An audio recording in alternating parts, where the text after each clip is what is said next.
आज Doubtnut app download करें। Doubtnut पर अपने सभी गणित, रसायन विज्ञान, भौतिक विज्ञान और जीव विज्ञान के डाउट्स का करो सफाया। बस प्रश्न की फोटो खींचो, एक ही प्रश्न को क्रॉप करो और तुरंत वीडियो सोल्यूशन पाओ। अभी डाउनलोड करें। ए हाइड्रोजन परमाणु की द्वितीय कक्षा का व्यासार्ध और बी द्वितीय कक्षा में घूम रहे इलेक्ट्रॉन की कुल ऊर्जा निकालें।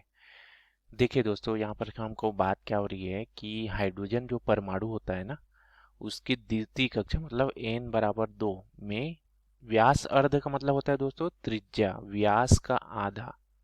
ठीक है, व्यास अर्ध मतलब व्यास का आधा, तो उसको हम त्रिज्या बोलते हैं दोस्तों। ठीक है, तो n बराबर 2 जो कक्षा है दोस्तों, उसके लिए हमको उसकी त्रिज्या क्या होगी ये निकालना है। और यहाँ दूसरा पूछा है कि n बराबर 2 में घूम रहे इलेक्ट्रॉन की कुल ऊर्जा क्या होगी। ठीक है, तो देखिए दोस्तों, थोड़ा चित्र के माध्यम से हम समझ लेते हैं। देखिए, परमाणु बोला है दोस्तों, परमाणु हम लोग जानते हैं पदार्थ का सबसे छोटा जो भाग है दोस्तों, या छोटा कण जो होता है उसको परमाणु बोलते हैं। अब इसके अंदर भी संरचना होती है दोस्तों। ठीक है, तो परमाणु का जो केंद्रीय भाग होता है ना, एक गोलाकार भाग होता है दोस्तों। ठीक है, जिसको हम लोग क्या बोलते हैं, नाभिक। ठीक है, और इसके चारों ओर जो होती है ना वृत्ताकार कक्षाएं पाई जाती है दोस्तों। ठीक है, इस तरीके से इसके चारों ओर ऐसे वृत्ताकार कक्षाएं होती है दोस्तों। तो इन वृत्ताकार कक्षाओं में होता क्या है दोस्तों, इलेक्ट्रॉन चक्कर लगाते रहते हैं। ठीक है, ये जैसे अभी मैंने बताया, इसको हम लोग क्या बोलते हैं, नाभिक। ठीक है, ये हमारा नाभिक कहलाता है। ठीक है, जैसे हमारे शरीर में नाभि होता है ना, तो शरीर का केंद्रीय भाग तो उसी से ये बना है। परमाणु का केंद्रीय भाग है नाभिक।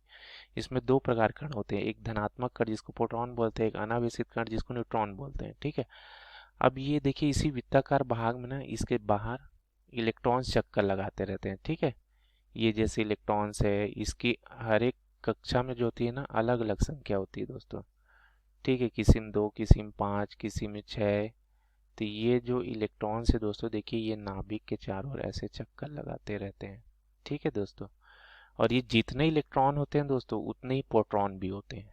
ठीक है, तो यहाँ पर यही पूछा है दोस्तों कि ये जैसे ये वाला हमारा n बराबर 1 मतलब पहली कक्षा, n बराबर 2 मतलब दूसरी कक्षा, n बराबर 3 मतलब तीसरी कक्षा, n बराबर 4 मतलब चौथी कक्षा। तो यहाँ पर हमको बोला है दूसरी कक्षा के त्रिज्या। ठीक है, तो ये जैसे नाभिक के केंद्र से ये हमारा दूसरी कक्षा है दोस्तों। ठीक है, तो इसकी त्रिज्या क्या होगी ये हमसे पूछा है। ठीक है, जैसे अलग अलग कक्षाओं की त्रिज्या होगी ना दोस्तों, ये जैसे ये इसकी पहली कक्षा की त्रिज्या।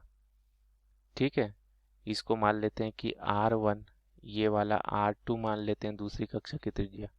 ठीक है, तो यहाँ पर हमको द्वितीय कक्षा का त्रिज्या क्या होगा ये निकालना है दोस्तों। ठीक है, तो हमारा देखिए एक संबंध होता है दोस्तों, किसी भी कक्षा की जो त्रिज्या होती है, अगर मैं इसको मान लो nवीं कक्षा की त्रिज्या को Rn से दर्शा रहा हूँ, तो ये सूत्र मिलता है R1 n की घात 2। ठीक है दोस्तों, ये सूत्र मिलता है। R1 हमारी क्या होगी, प्रथम कक्षा की त्रिज्या, n हमारी कक्षकों की संख्या, Rn मतलब nवीं कक्षा में जो त्रिज्या है उसके लिए यहाँ पर प्रयोग हुआ है। ठीक है, तो हमको द्वितीय कक्षा को जगह 2 रख देते हैं। ठीक है, तो क्या हो जाएगा दोस्तों, देखिए R1 गुणित यहाँ 2 का वर्ग। ठीक है, तो ये कितना आ जाएगा दोस्तों, 2 दूनी 4 हो जाएगा, तो 4R1। ठीक है, और R1 का मान हमको पता है दोस्तों, R1 जो प्रथम कक्षा की त्रिज्या होती है ना 0.53 आंगस्ट्रॉम होते हैं दोस्तों। आंगस्ट्रॉम मतलब क्या होता है, एक आंगस्ट्रॉम में होता है 10 की घात ऋण 10 मीटर। ठीक है, तो ये आंगस्ट्रॉम हो गया दोस्तों। ठीक है, अब इसको गुणा कर दीजिए तो कितना आ जाएगा, 4 तिया 12, 5 चौक 20 और 1 21 हो गया। ठीक है, तो कितना आ जाएगा, 2.12 आंगस्ट्रॉम। तो ये आ गया दूसरी कक्षा की त्रिज्या दोस्तों। ठीक है, ये हमसे पूछा गया था पहला प्रश्न का उत्तर। ठीक है, अब यहाँ पर देखिए दोस्तों, दूसरा हमको पूछा है द्वितीय कक्षा में घूम रहे इलेक्ट्रॉन की कुल ऊर्जा। ठीक है, तो इलेक्ट्रॉन की कुल ऊर्जा का सूत्र हम कैसे देते हैं दोस्तों, मान लो En क्या है, इलेक्ट्रॉन की कुल ऊर्जा को दर्शा रहा है। ठीक है, किसी nवीं कक्षा में इलेक्ट्रॉन की कुल ऊर्जा को मान लो मैं En से दर्शा रहा हूँ, तो इसका सूत्र हमको क्या मिलता है, ऋण 13.6 जेड का वर्ग बटा n का वर्ग। ठीक है दोस्तों, तो जेड यहाँ पर क्या बता रहा है, परमाणु क्रमांक। ठीक है, जेड यहाँ पर क्या है, परमाणु क्रमांक, और एन तुम्हारी कक्षाओं की संख्या है, ये एनवी कक्षा में इलेक्ट्रॉन की ऊर्जा। ठीक है, तो यहाँ पर रख देते हैं दोस्तों। देखिए हमको हाइड्रोजन परमाणु बोला है ना, तो यहाँ पर हाइड्रोजन परमाणु का क्रमांक कितना होता है, 1 होता है, तो ऋण 13.6 गुणित 1 का वर्ग, और एन बराबर दूसरी कक्षा के लिए बोला है तो 2 की घात 4। ठीक है दोस्तों, तो ये कितना आ जाएगा दोस्तों, ऋण 13.6 गुणित 1 और 2 दूनी 4, तो कितना आ जाएगा दोस्तों, ऋण 4 तिया 12 है ना, और 4 चौक 16, तो ऋण 3.4। ये हमको किस में मिलता है दोस्तों, इलेक्ट्रॉन वोल्ट में। ठीक है, तो ये देखिए दोस्तों, हमको दूसरी कक्षा में क्या निकालना था, इलेक्ट्रॉन की ऊर्जा, कुल ऊर्जा है दोस्तों। ये नहीं, कुल ऊर्जा मतलब स्थितिज ऊर्जा गति ऊर्जा दोनों का योग है ये।